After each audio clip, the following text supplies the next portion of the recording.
ಮಕ್ಕಳಿಗೆ ಸಂಸ್ಕಾರ ಮನೆಯಿಂದ ಶುರು ಆದ್ರೂ ಕೂಡ ಸಮಾಜದಲ್ಲೆಲ್ಲ ಮಹಿಳೆಯರನ್ನು ಒಳಗೊಂಡು ಪ್ರತಿಯೊಬ್ಬರಿಗೂ ಚಿಕ್ಕ ವಯಸ್ಸಿನಿಂದ ಹಿಡಿದು ಎಲ್ಲ ಹಿರಿಯ ವಯಸ್ಸಿನವರೆಗೂ ಸಂಸ್ಕಾರವನ್ನು ಕೊಡತಕ್ಕಂಥದ್ದು ನಮ್ಮ ಮಠಗಳು.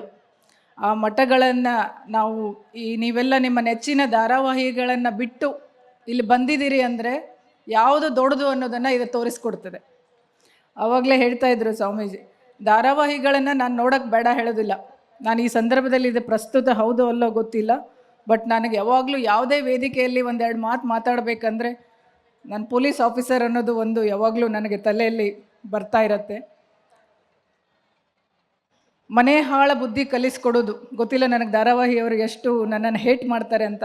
ಮನೆ ಹಾಳ ಬುದ್ಧಿಯನ್ನು ಕಲಿಸ್ಕೊಡುವಂಥ ಧಾರಾವಾಹಿಗೆ ಎಷ್ಟು ಎಡಿಕ್ಟ್ ಆಗಿದ್ದೀರಿ ಅಂದರೆ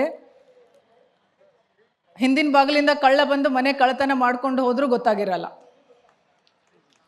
ಆಗಿದೆ ಉದಾಹರಣೆ.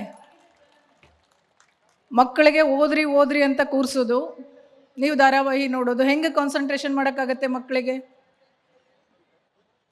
ನೀವು ಒಂದು ವಚನದ ಬುಕ್ಕನೋ ಒಂದು ಕಾದಂಬರಿಯೇನೋ ಹಿಡ್ಕೊಂಡು ಕೂತ್ಕೊಳ್ಳಿ ಅವ್ರ ಮುಂದೆ. ನೀವು ಪಾಠ ಹೇಳ್ಕೊಡ್ಬೇಕು ಅಂತಲ್ಲ.